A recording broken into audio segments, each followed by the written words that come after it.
For the third year and counting, Richard Skipper has been celebrating the artists you love. And what are some of the things that you've really run out of time? And we've got to talk about your latest. I want to go back a little bit, first of all, and celebrate a true legend.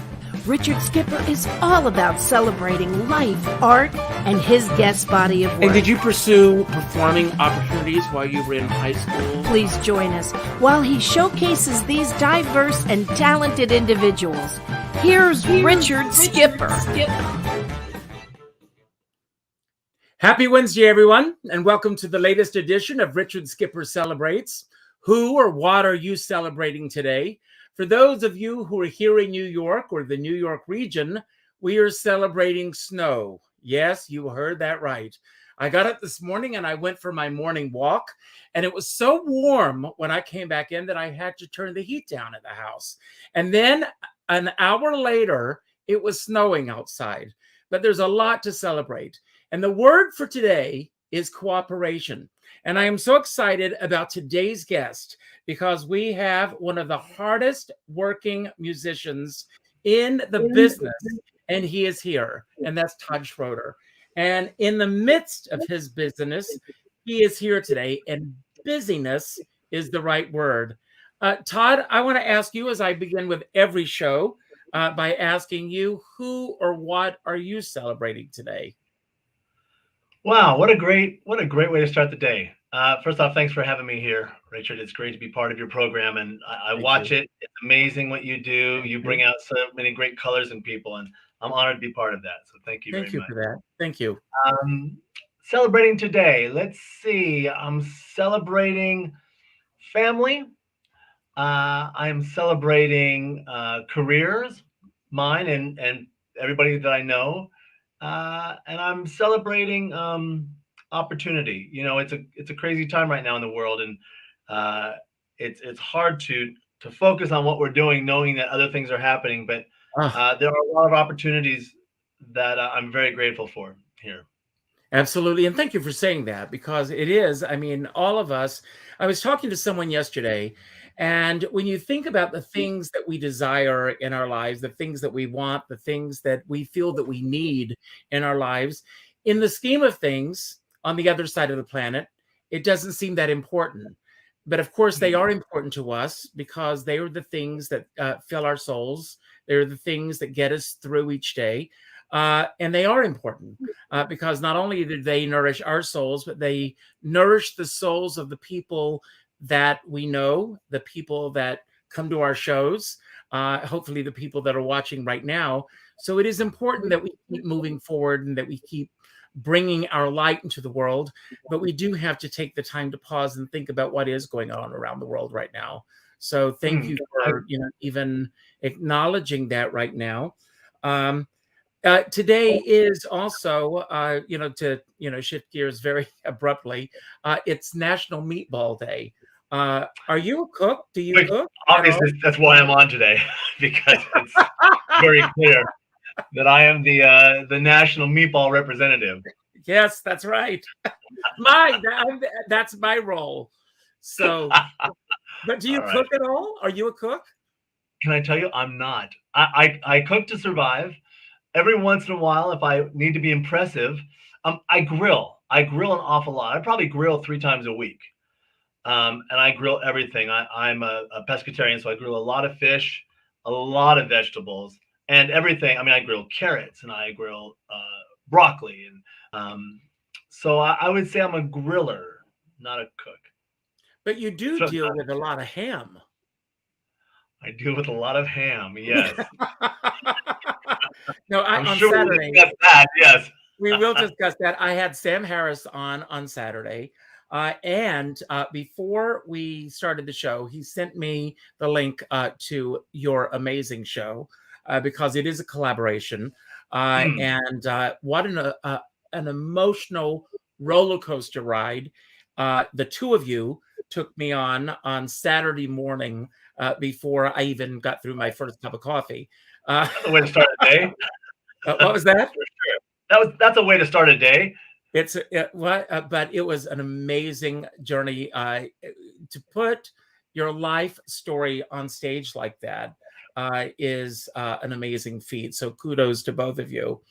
Thank you. I always start my shows with a random question, and I've got my random question here. I haven't even looked at it. So the random question for you is, and it's a great one. If you could meet any historical figure, who would you choose and why? That's a great question. Historical figure, you know, I would like Hoagie Carmichael is was a big influence of mine. And I actually, in the third grade, did a book report on Hoagie Carmichael because Stardust was my favorite song as a third grader. Kind of tells you where my path was. But I also think Abraham Lincoln. I would love to have a conversation with Abraham Lincoln, especially knowing what we know now and trying to gather some of his foresight and his understanding of the situation, what he felt that he could contribute to the path of all of us. Well, it's interesting. I'm going to ask you a question that may seem like an odd question to ask you. Perhaps it may be, maybe not. But do you believe in past lives? And I ask this question for a reason, because you mentioned that in the third grade, you did a book report on Hoagie Carmichael.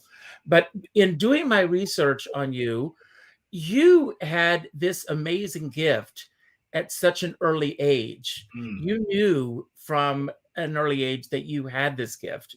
And where did it come from? You look at someone like Shirley Temple. Carol Channing used to say she peaked at 3. But let's talk about your beginnings and where that came from. You talk about Ham wanted to be in front of an audience as well at a very early age. I did. You talk about past lives. I don't know. I didn't grow up in a that kind of environment, but I remember I was at dinner one night. It was a celebrity dinner with a bunch of mixed kind of people. It was wonderful. And this woman who is a psychic came up to me and said, "I want to tell you about your past lives." And at first I thought, how dare you? But it was really fascinating because she picked up on some things that nobody knew were important to me. And one of the past lives that I had was I was a discoverer in Japan. And I lived in Japan when I was 23 and had such an affinity. I learned the language like that. So for her to pick up on that, having no idea that I spent any time in Asia. But as far as the music, both my parents were very artistic. My mother is one of those Renaissance artists. So she paints and she plays an instrument and she can do stained glass and pottery. And my father was a magnificent pianist. Couldn't read music at all, but he could hear something and play it back. And as a child, I heard him play, and what I really got was the joy and the passion. He didn't do it for a living. He was in computers as a living, but he loved music. And when I was growing up, to hear him play, I went, oh, that's how I hear it too. So from an early age, I really was influenced by not only the musicality, and I'm sure there's a genetic pass through, but also I really got the energy of the love for it. So what was the general feel in your household as far as music was concerned? Was music constantly being played in your household? Did your family go to concerts? Where were you hearing Hoagie Carmichael, for example? Yep, we had music. We had the turntable was playing, and my folks, we listened to a lot of Neil Diamond. That was a big favorite of my mother's. As a matter of fact, it's a wonderful story. When I was young, probably 5 to 8 years old, growing up, and I have a twin brother and I have an older brother. But I learned every Neil Diamond song on the piano. And right before it was my time to do the dishes, I'd go to the piano and play a Neil Diamond song. And my mother would say, well, if you kept playing those, I'll do your dishes. So from a very early age, I learned the power of music. And but we also had on Sundays, my dad kind of took over the turntable, and he would play Ray Charles and Mahalia Jackson and Aretha and Stevie. And my dad was a big fan of soul music, so Wow. that played in our house. That was that was our church, and so soul music became a huge part of my growing up influence. But we also had some classical music going on, some show tunes, not a lot of show tunes. Uh, Barry Manilow, and then when I was 9, my brother introduced me to Jerry Lee Lewis, and that changed my life. I heard Wow. Jerry Lee Lewis, and I thought, oh, I can be energetic and exciting because Neil Diamond, there was a lot of ballads, and Barry Manilow, there was a lot of ballads, and I wanted to rock out. So Jerry Lee Lewis did that for me. So when you were a very young age, was there a piano in the house, or did the piano come into the house later on? We had 3 pianos when I was growing up. Wow. Wow. Yeah, because my dad would play on one, and it became very clear that I was going to play along with him. So there was a piano there. And I had an electric piano right next to that, and then we had another piano in the other room. So music was all over our house. And at what point did your parents say, okay, you're going to start taking lessons, or did you take lessons, or was it all by ear? So as I mentioned, I have a brother who's 5 years older than I am, Mm-hmm. and he would come home from his at 8. He would come home from his piano lessons, and he would do his scales, whatever he had to do. And after he would spend his 30 minutes at the piano, I would climb up on the bench, and it's actually that piano in the background. It's the same piano, There it is. and I would replicate what he had learned in his lessons. So that's when my folks said, "Oh, he can play, he can hear things." And so at about 3.5, they put me into piano lessons with the lady around the corner, and had to walk around the corner to where she was, obviously when I was old enough to do that. And I took piano lessons until the 6th grade. And then I quit because I did not like practicing. I loved playing. You just answered my next question. Yeah. I loved playing the piano, but doing those scales, doing that for a half an hour drove me nuts. It took everything I had to watch that clock hit 29, 30 minutes, done. And then I would sit there for 2 hours and just play and have fun and explore.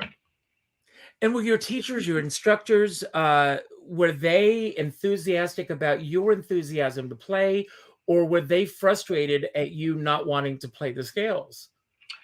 Yeah, both, I think. Mrs. Dietz was her name. I remember her, you know how that just gets in there. Right. She was very enthusiastic about my enthusiasm. She didn't like the fact that I didn't practice. And also she was a traditional classical music teacher. And I wanted to play the music of the day. I wanted to play Barry Manilow. I wanted to play John Williams. And so we kind of struck up a deal that one week I would do classical music, and then the next week I could do pop music. And then in the 6th grade, she actually went to my folks and she said, "I can't teach him anymore." And so that kind of was the mutual, I'm going to leave that, going to Mrs. Dietz. And but then I also was pursuing acting. I was a child actor, and I did a lot of theater, musical theater as a child. So I kind of I put the piano away, and I performed and performed and performed.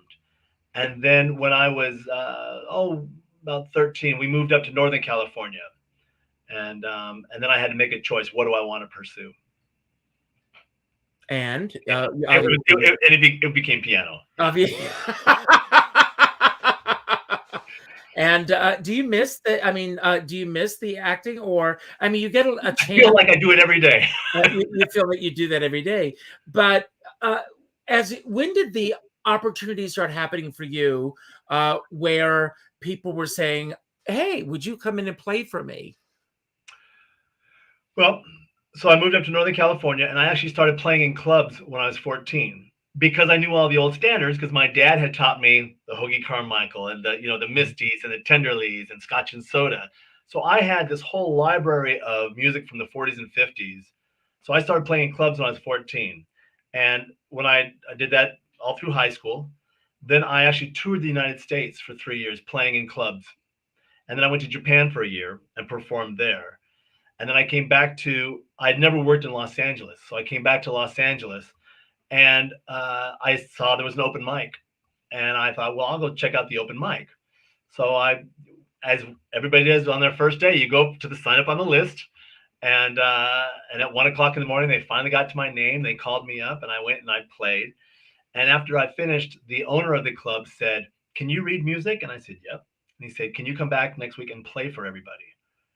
So I went from performing to the next week now working, playing the open mics. And out of that, people started asking, "Can you play at this? Can you play at this?" And yeah, I was 24 years old. And the rest is history. And yeah. And that's the interview. So, you one of the things that I really loved learning about you was the fact that you have worked with so many actors who are quote unquote non-singers. Mhm. And so what is the technique that you have really honed in on with working with those artists to get them comfortable on stage, to be able to, I mean, there are the famous actors like Rex Harrison and, doing those jobs on Broadway, but to come in and do a benefit or something where they are probably scared to death for that one moment. How do you coax them through that one-time experience? I love working with actors. It's one of my favorite things to do because those storytelling skills are locked in. They know how to tell a story.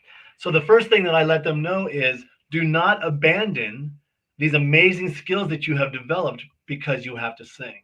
Mm-hmm. And I do a lot of vocal performance coaching with singers who need to work on their acting, or actors that need to work on the singing. But I started by saying, this is storytelling. So let's find those basics. What is our intention? What do we want to get out of it? All the basics of storytelling. And then how do we transfer that to the performance that is necessary? And if it's, like you said, an actor who doesn't sing on a regular basis, is maybe on a TV show and is doing a benefit, the first thing we do is break down the song, and so that they're not thinking about the singing. And then I just have them sing. And then I can start figuring out the technical aspects. Oh, support here, breathe here, Mm-hmm. Connect this vowel to this consonant. Those are, once you have the intention in place and the emotional drive in place, those come together a lot easier. Mm-hmm. What a lot of people try and do is abandon everything and just go from a technical standpoint. But obviously that technical standpoint changes the moment they add an intention to it. So I work it backwards. I work it basically, where do we want to end up? And then let's work backwards from there. And like I said, I love working with actors because we just go back to the lyric.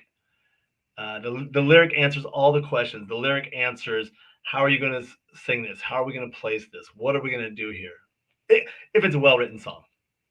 Well, as I said in my introduction, you, and I'm not exaggerating, are probably one of the hardest working guys in the business. How do you find your off time? Do you actually mark it off on your calendar? Last night I had Leroy Reams on the show. And Leroy Reams, after the show, and he's a dear friend, after the show, he called me and we were on the phone for 2 hours after the interview. He's going to Ireland this summer. Great. Oh, great. But he's never had a vacation. And this will surprise everyone, and I'm not giving any secrets away. He's going to be 80. Wow. And he's never had a vacation in his entire life. I think we're working together in November. I just found out. I think Leroy and I are going to do an event together in November that I'm musical directing. At the McCallum. Yes. Yes. The one night only event. Yes. So he has never in his entire life had a real vacation. So this cruise that he's going to be taking, and we were talking about this, but have you ever in your life taken a real vacation where you just shut down from the industry? It's so interesting because Leroy, I'm sure, is the same way, and a lot of people, we travel so much for our business that the idea of traveling on your off time really becomes, oh my gosh, there's so much things I want to do at home. Do I want, and then of course, I always keep thinking, oh, when I'm at home, I won't answer the phone or do emails. Impossible. Impossible. But I had two girls. And so when it became that I had family, that's when I started taking time for their experience, for their vacation experience. And of course, there's no vacation there either. If you're having to raise two girls 2 years apart, there's no vacation there. So I think I've had probably two vacations that I spent 2 weeks in Australia. Wow. Where I went wine tasting, and that was there was no performance there. There was no music. It was really, really wonderful. But that was 10 years ago. Well, and again, when you are as great as you are, people are going to start reaching out to you. And I'm sure that you feel that you've reached a point where you want to get away. And then someone calls you and say, oh, come on, Todd, I really need you for this gig. And then they're going to change your mind. And I'm sure that's happened to you on more than one occasion. How, so give us an example. You don't need to give a name unless you want to, where that's happened, where you had really set your mind that was not going to happen. And then someone really changed the trajectory and turned you around. Yeah, well, it just made me think of a couple of times. One time I was on vacation, and it was just like 3 or 4 days up in the wine country up in Northern California, and I had to do this vacation. And Sam Harris was playing. I arranged somebody else to play for him, and I won't give away any names or anything, but they rehearsed. Everything was fine. I went on my vacation. He rehearsed with this guy, and he called back and he said, I can't do this. I can't work with him, and I need you. And I went, I'm on vacation. He goes, I need you, whatever it will take. And so literally, I think it was in San Francisco. I left my vacation, drove to San Francisco. He bought me, I didn't have any performance clothes. He bought me performance clothes, and we performed in the middle of my vacation. So that has happened. But I'll also tell you, Richard, I'm a huge fan of this business. I'm a huge fan of what I get to do, of the people I get to work with. So when I say I don't take a vacation, I must tell you that, I know it sounds really dorky, but I know what you're going to say. It's all a vacation. It is the life that you dream about and the opportunities. And I've worked with people who I thought I'd never in my lifetime would I have the opportunity to not only meet them, but to work with them and to guide them and to see results that I was responsible for. It's such a thrill that lying on a beach is fun, but this is more fun. Absolutely. Well, I remember many, many years ago, Julie Wilson being booked at Carnegie Hall, and her musical director having a massive heart attack on the date of her concert. And she had to scramble around to find somebody else to play for her. And in this business, life happens. Things happen like this. So I can understand where Sam was when this happened. And you have a collaboration, and I want to talk about that in a moment.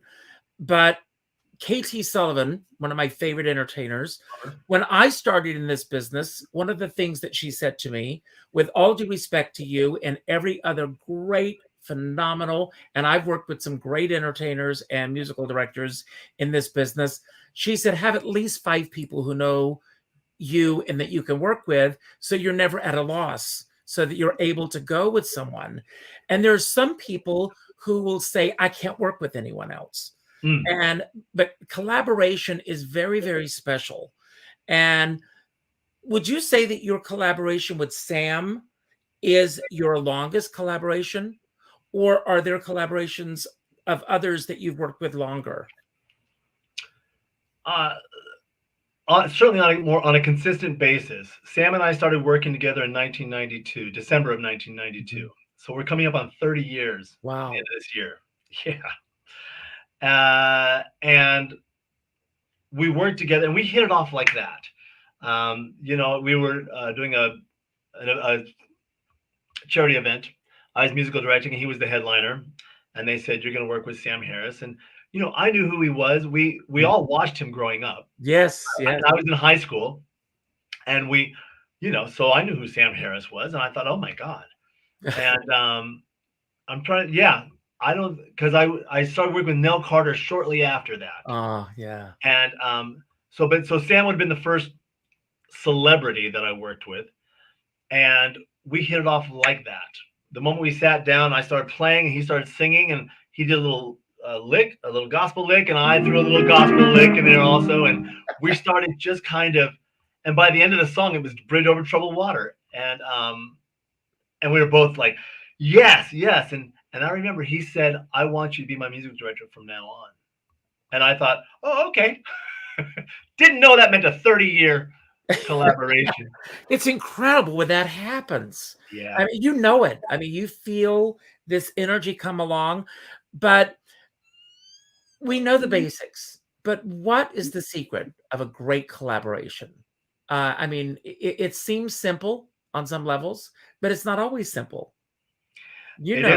And like I've mentioned, I've worked with so many wonderful people, and one of the things that I bring to it, again, I have a huge admiration for this business and the people who are in it, and knowing full well what it took to get where they are. This is not just about talent to be successful in this business. It's about tenacity. It's about integrity, knowing when to hold on and knowing when to let go. So I bring that to any relationship that I'm in working with somebody. The respect, the understanding, and also listening, which I find, I have wonderful friends who are music directors and in this business. But also when people say, what do I need to do to be successful as a music director, as an accompanist, I said, you have to listen. Mm-hmm. This isn't about you showing what you can do. It's about you listening to what the person you're working with needs and understanding that and figuring out how to fill that in without stepping on toes, because it does become a dance. With everybody I've worked with, we're up there dancing and I'm leading and I'm following and they're leading and they're following. And it's this. It is not this, in my experience. Well, I want to talk about something, and that's called perceptions. And you've again worked with some of the biggest names you've worked with the biggest names in show business. Yes. I mean, your resume is unbelievable. Dames, sirs, on down. Yeah. And that's cool, isn't it? Isn't that cool? Like I sit here and go, God, that's cool. It is cool. It is cool. It's I'm a fan of this. And I don't take it for granted, and I don't think it makes me walk any higher on the ground than anybody else. It's just really cool. No, and and it's funny because it's the same thing with me. I have been very fortunate to share stages with these people, and it's not a braggadocious thing. It's just that, oh my God, and you've worked to get there. Yep. That's the thing. You have earned the right to be there. But what I wanted to say is that in this business, people have this idea of divas and divos and everything. And, a friend of mine is a limousine driver, and he once had, I'm going to tell this. He had Diana Ross in his car, and he was told not to look her in the eye. Mm-hmm. So he's in the car and he's looking in the rearview mirror like this. And she said, "What are you doing?" And he said, "I was told not to look you in the eye." And she started laughing. And she said, "Who told you this?" Right. And he said, "I was told just not to look you in the eye." And she said, "Well, look me in the eye. It's crazy." Right. And it's like we get these things that we're told about people and everything, and a lot of it is bunk, let's face it. And And when somebody says, well, that person was rude, that person was this, that person was this, and I always say, well, maybe they were having a bad day. And, I've had bad days. You've had bad days. And where the wrong thing will set us off and we're misconstrued or whatever. I'm sure you've been in situations where, even in a theater where uh, something has gone wrong. Um, how do you deal? Because I'm sure that you also are chief cook and bottle washer, and you are also therapist Yep. and doctor and all those things to get them in the right frame of mind, because they're nervous if things are not going as well also. Yeah. And a lot of the people that I have worked with have achieved enormous success. And with that does come enormous expectations, or as you said, perceptions. And these artists feel that weight. They absolutely feel the weight of what the audience is expecting of them. And if they're not in top shape for whatever reason, they get nervous. And of course they get nervous. So I would say there is a large percentage of my work as a therapist, or as just a confidant, or a cheerleader, or a coach. And it's like, come on, let's get out there and let's stretch and now run, game time. Mm-hmm. And everybody handles it differently. And I would say all the people that I've gotten to work with who had that level of success handle it differently on stage and off stage. But everybody has a journey. My job there is to collaborate, to accompany, to direct. So we figured out. We figured out. I know that you had Sam the other day, and he was talking about his the show that we did where it was his first comeback after his surgery. And that first show, he was nervous. He was very nervous because he wasn't sure what the voice was going to do. And it was one of our hardest shows because we were on high alert the whole show. And I was having to listen to everything because if he made a change, I had to go with him. And so you listen, you dance, you breathe. It's so weird. I breathe with the artist almost identically. The same time they're singing is my breathing, because that's what gets us in sync. Todd, do you mind if we talk about your daughter and what you? I would love it. Yes, and what you've gone through this past year, because I didn't know until you brought it up before we went live. I'll bring up a photograph if I may. You sent me the photograph, because you've also gone through, a life-altering experience with your daughter here, and I love this photograph. And if you can tell us about what you've gone through, and you're going through this. Was this happening at the same time that Sam was going through what he was going through with his voice? No, Sam's went through his voice, started really being noticeable in July and August is when my daughter Julia, my beautiful daughter Julia there, she was diagnosed in 2014 with a really rare type of cancer. And we took that journey, and it's the words that you don't want to hear as a parent. Your daughter has cancer. That's not what I want to hear, and it's not my world that I'm familiar with. And her mother was living in Spokane, Washington, and I was down here in Los Angeles. And my daughter was with me when she got diagnosed. I'd taken her to the Children's Hospital, and so we spent the summer in and out of the hospital. She was there for about 3 weeks, and then they said, "We don't know what this is, what kind of cancer this is, but we've got her stabilized so she can go home." So then she was at home with me. And then we found out it was called Angiomatoid Fibrous Histiocytoma, or AFH is the common name for it. Like I mentioned, it's very, very rare. And she had surgery to remove the tumor on her adrenal gland in her kidney. And they thought that took care of it. And then it metastasized. And so for the next 2 years, we spent a series of chemo and radiation trying to get these tumors to go away and keep the cancer from spreading. And unfortunately, it didn't work. And then we went to Mexico and did the alternative approach, and that seemed to help build her immune system.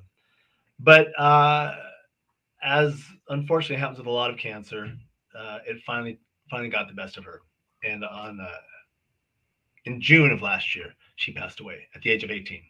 I'm sorry. I'm Thank sorry. you, thank you. It's you know, it's the crappy thing. It's the worst nightmare, and you don't get to crawl in a hole and disappear with that. And that's never been my MO anyway. I've never been one to hunker down. I've been the opposite. I've been, all right, then we're going to celebrate this. And I told her when she got diagnosed, I said, okay, this is our new journey. This is your new journey. I'm going to be here for you, but we're going to celebrate. I kept reminding her, you're living. You're not dying. You're living. You're going to live until the day that you can't live anymore. And so we approached everything like that. We approached going to Disneyland. That picture was her 16th birthday. Yeah. And I've had amazing support. My wife has been my compass. Every time I got off, course a little bit, she'd bring me back, and so she's been fantastic. My other daughter, I have a daughter who's 16, and she's really been great. And when Julia, my 18-year-old, passed away, Catherine, my 16-year-old, came down here with me, and we kind of healed each other for the summer. I interviewed a couple of weeks ago Teresa Cook, and she was diagnosed 24 years ago with stage 3 breast cancer. And she was, God bless her, she was able to beat it, and she is still with us. But she talked about how it changed the way that she approaches life. And those of us, who and we go through life taking a lot of things for granted. First of all, with your daughter and going through this, how does it, change the dynamics of the way that you approach your life and everything now? And God bless you for talking about this today, and thank you for talking about it. Thank you. It's something that a lot of people don't talk about. Right, and it's but it is such a, like you said, it's such a powerful thing in your life. And Teresa, I'm so glad that she's, been able to fight it or put it at bay or whatever that situation is. But having that for 24 years, this is, as we always said, this is the white elephant in the room. And what we did is we invited it to the table. We gave it a name. We fed it. We made it part of our family. So, and I'm sure at some point Teresa has had to do the same thing, where you go, this is part of my life. And it's right here in front of you, but it doesn't mean that you stop. And so for me, for the past 4 years, it's been very difficult because I'm either working or I was taking care of my daughter. And when she passed away, all of a sudden I could plan again. I couldn't plan anything for 4 years. And the pandemic was right in the middle of it. And actually that was almost a gift because there was nothing going on professionally. So I could really focus on her time. Since she passed away, I can plan for something in September. I could go away on a vacation if I wanted to. And one of the things I'm doing, I don't know if we've talked about this, but I started a scholarship 25 years ago at my old high school called the Young Artist Grant. Oh, good for you. That's great. And my daughters used to perform in it when they were growing up. And for the past 5 years, I've not been able to do the scholarship, the concert to raise money. And, we had the first year I had Rita Coolidge. I was musical directing for her at the time. So Rita came out and performed. And Jason Alexander has come up, and Sam Harris has come up. So when Julia passed away, one of the things that she wanted me to do was to start doing the concert again. So it's actually on her birthday. It wasn't planned to be that way, but when is her birthday? April 30th. Oh, wow. April 30th, I'm going to do the concert in my little town of Sonora, California. And we have Jason Alexander is going to come up and do it, and Sam Harris is going to do it, and Kevin Fisher, an amazing singer-songwriter, and Brian Cogburn, a champion fiddle player, is going to come up and perform, and my wife Carrie is going to perform, and it's really going to be a very special performance. And all this money goes to high school seniors who are graduating that want to pursue a career in the arts, and it's just a way to acknowledge them, give them some money. And I don't put any kind of limitations on that. I don't say you have to do this or that. I'm like, if this is a one-way ticket to Europe, or if this is a guitar, or if this is just gas money to get to your gigs, whatever it is, you're an artist, and this is just a little support.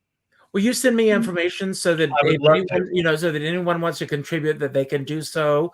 Thank And you very much. I would love to. that would be wonderful. And anything that I can do to help get the word out about that, I'll be glad to do so. I will take full advantage of that. We'll continue to get the word out, and we'll keep spreading that around. So next up is your trip to New York. You'll be here in New York, hopefully sunny New York next week. No snow. You won't believe the snow we've got today. Wow. So, you and Sam are doing this new show called Openly Gray. The gray hair looks great on you. But I asked you also, we're going to talk about this for a moment, this pork pie hat that you is so much a part of your identity. Yes. You've retired it. I did. I was, we all grow and we all make changes. We get hairdos and we get, new, and the hat, here it is. It has traveled around the world. I think we should do? What's that? I think we should auction the hat off for your charity. Oh, that's a great idea. Yes. Oh, actually, that's a great idea, Richard. Okay, I'm going to put that into motion. Okay. That's a great idea. I was going to bronze it, and I could auction it off.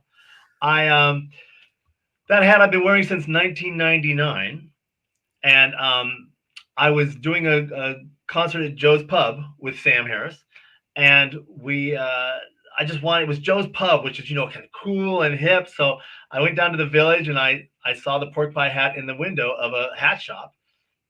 So I put it on, it fit, and I went, oh, cool, I'll wear this tonight. And Liza Minnelli came to the show that night. And after the show, she came backstage, and I've known her for a while, but she said, oh my God, this hat is everything. You must wear this every time you perform. So when Liza tells you what to do, you do it. Yes. And she's got a birthday this weekend, so happy birthday, Liza. 76, is that what she's getting? Yes. So I wore the hat then for the past 20 years. I've been wearing that hat. But it was time to let it go and perhaps auction it off and just figure out what's next in my journey. So with all of these amazing stories that you've got, including what you've been through, with have you thought about writing your own story and putting it on stage? Well, a lot of people told me, especially with what my daughter, the experience with my daughter, and my approach to it, which again was about celebrating it and finding the balance so that we can get on with our day, and not only for me, but really mostly for Julia. It was really about getting her motivated that on those crappy days, we're going to find something that's going to get us up and get us out. Because it is easy to just sit back and kind of let life happen and be a spectator. And I'm a participant. And that's how I raised my kids. So they... to get them to participate it wasn't starting at zero. We already had that in motion, but it's not easy. And especially on the crappy days, but we did it. And so that was my approach. And a lot of people have said you should write a book about it. So perhaps I always tease Sam that I'm going to write the follow-up book to Ham.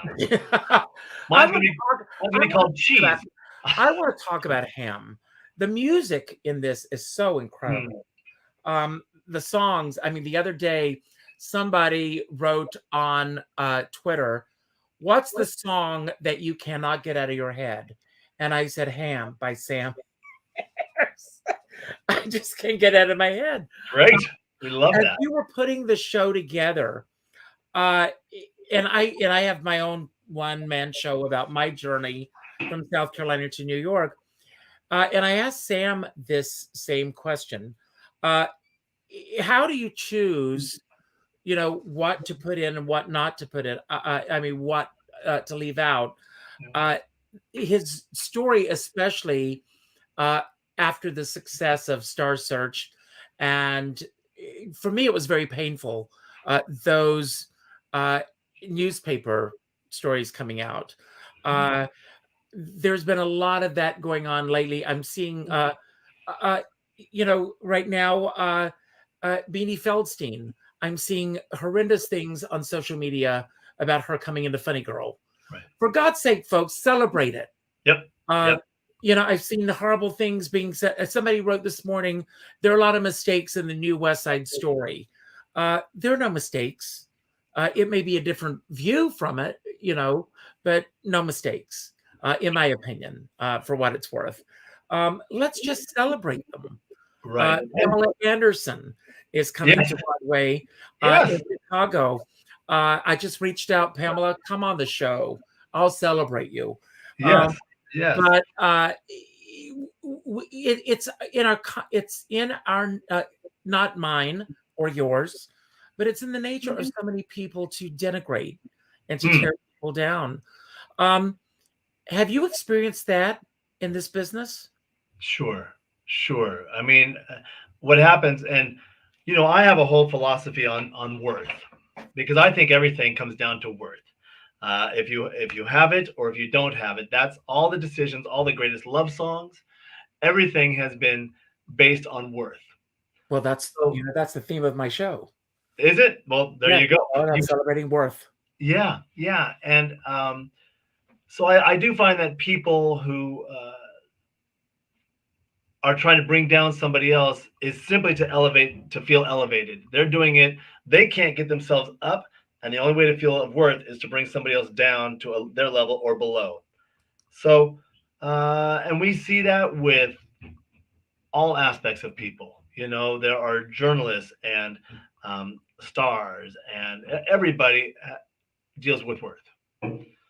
Well, we're going to give away, speaking of worth, we're going to give away something. We're going to not only are we going to give away a special mug, but you also are giving away a special prize today. I want a mug.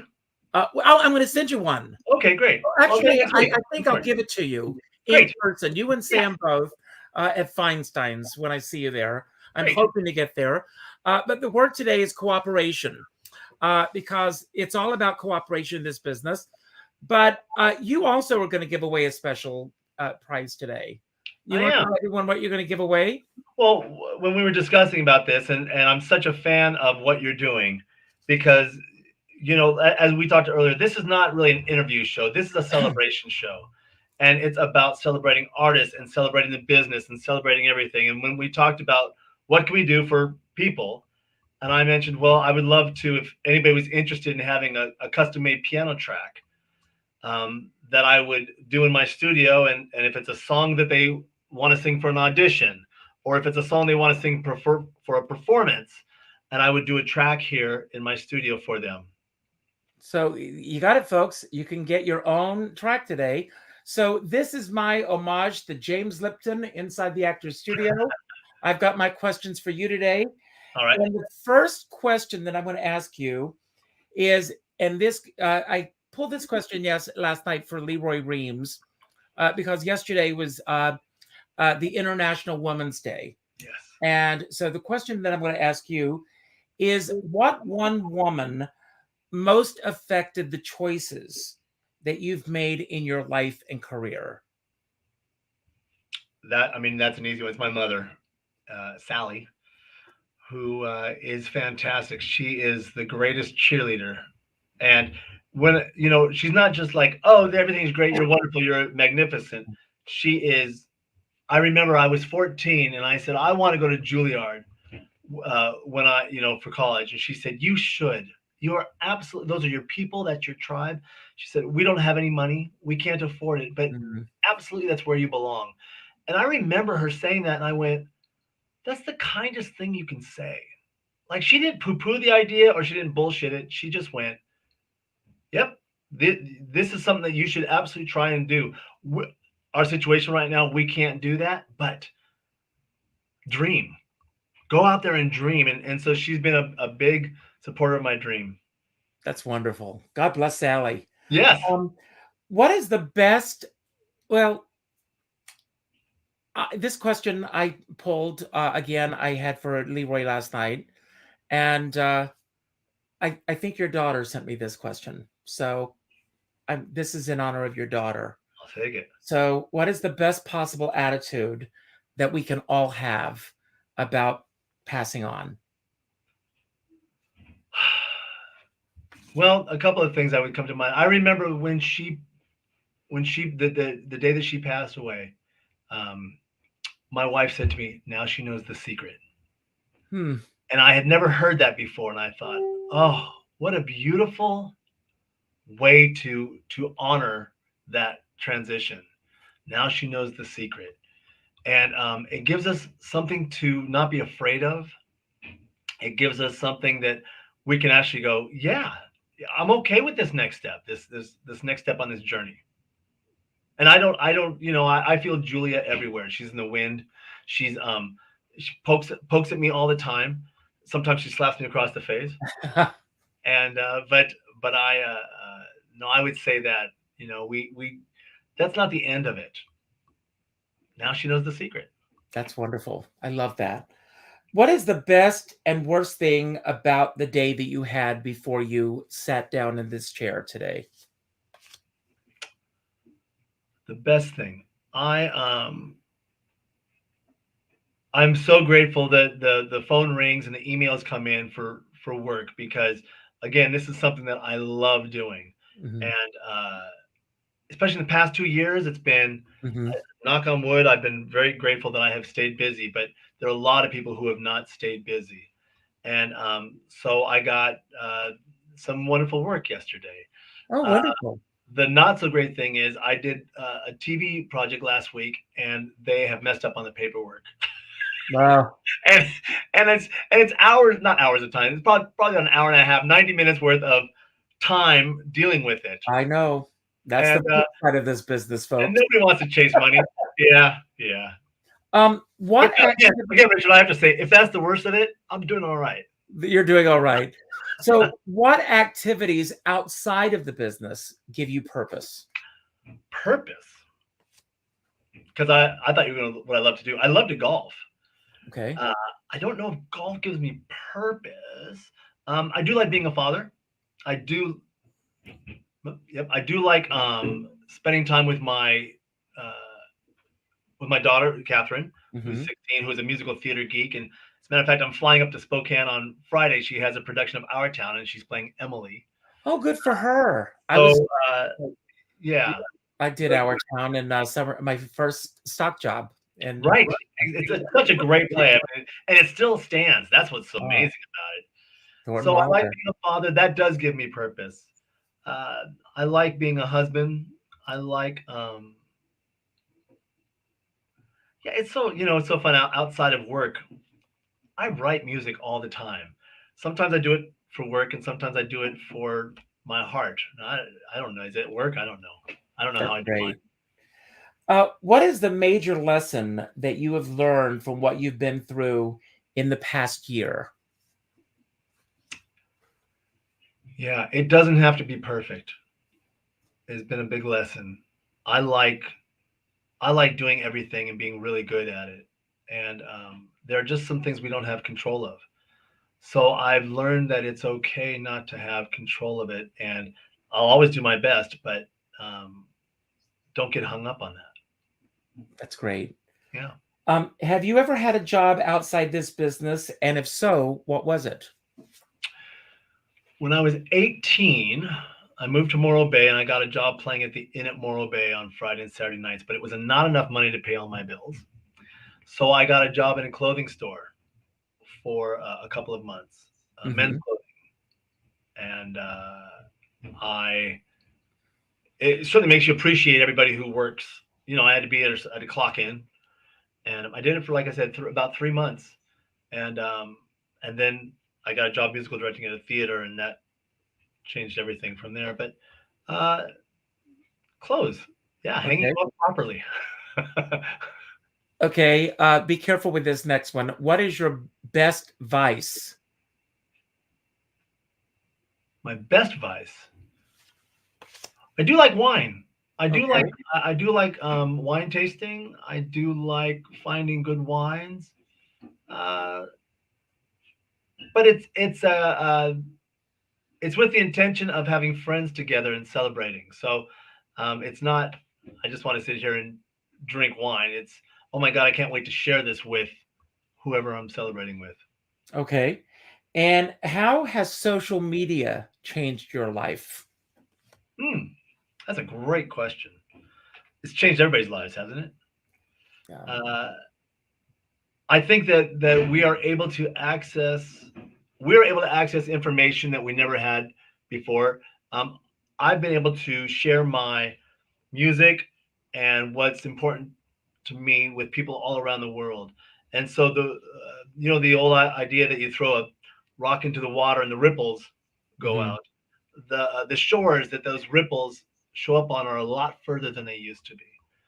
I use social media to share my, like I said, my music and my philosophies. I don't use it to communicate.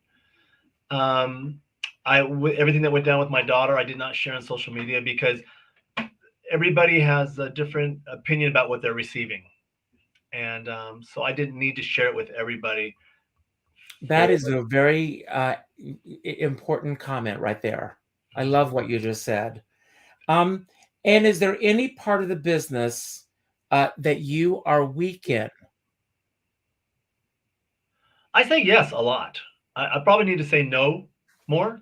Okay. Again, I'm a fan of it, but I do. I know. You get a call like we were talking about earlier, and I know that you had the same experience. Hey, Richard, could you come on and do this thing at town hall? God, I haven't. Yes, right. So, Yes. uh, so that's yeah, probably that. Okay. Well, we're going to give away that track right now. Let's see who's going to get it, and I'll show you how this works. Oh, we only had two people who signed up for this, so Well, let's do it for both of them. it's what was that? We'll do it for both of them. You'll do it for both of them. God bless Yes. you. So what they need to do is, Natasha and Pam, you both get it. yeah, That's a true gentleman right there. So and both of you write to me, and we'll get it to both of you. And I'm going to take that off. I'm going to pull you up. Don't go anywhere for a moment, Todd. I want okay. to thank everybody who showed up today. Todd, I had a great time. I did hope too. Thank you that so you- much. I and did. thank you for telling us about Julia and what you went through. And God bless her. And I know she's watching over us. And I want to thank you all for tuning in today. As I said, the word for today is cooperation. We all need to cooperate with each other in this world. Stop trying to shut each other out. Listen to each other. That's the lesson that I want to leave with each other today. I also, I always end every show by telling everyone to go out and do something nice for somebody else without expecting anything in return. I do use social media for this purpose. Yes. After the show today, go to your Facebook friends list and go to the 9th name that pops up and reach out with a phone call. Not an email message, not a text message, not a private inbox message, but a phone call. And then see if they'll meet you for that glass of wine that Todd talks about. And just reach out and let them know what they mean in your lives. As my dear friend Sean Moniger says, we're all in this together, but we're not in the same boat. And I always say, if you're going to go out in a boat, make sure you bring a skipper along. Nice. Now, Todd, I'm going to leave the screen and I'm going to give you the final word. Anything you want to say about anything that we talked about today that you want to build upon, or anything that we didn't talk about that you wish we had, or just any message that you want to put out to anyone who's watching right now. It's your final word, whatever you want that to be. Don't worry about how to end the show. As soon as you say goodbye, the final credits will roll. Thank you so much. And I hope to see you next week at Feinstein's 54 Below. Yes, Thank please. you, and make it a great night. Thank you. And it's all yours. All right. Well, first off, thank you, Richard, for you and also your team for presenting this forum, because it's important that we have this available. There's enough out there that doesn't necessarily make our day better, and this does. So thank you so much. And on that note, I have a little plaque over my desk that my grandfather had over his desk, and it says, "Because nice matters." And I would just say that it really does. Take the moment to be nice, and you can't go wrong. You can't lose on that. Be nice, be conscientious, be cooperative, be collaborative. You can be a star. You can get everything you want. It doesn't have to be alone. Find people that you love working with. Thank you. I can't wait to be in New York City next week without the snow. And we'll see you at Feinstein's or everywhere else. All right. Goodbye.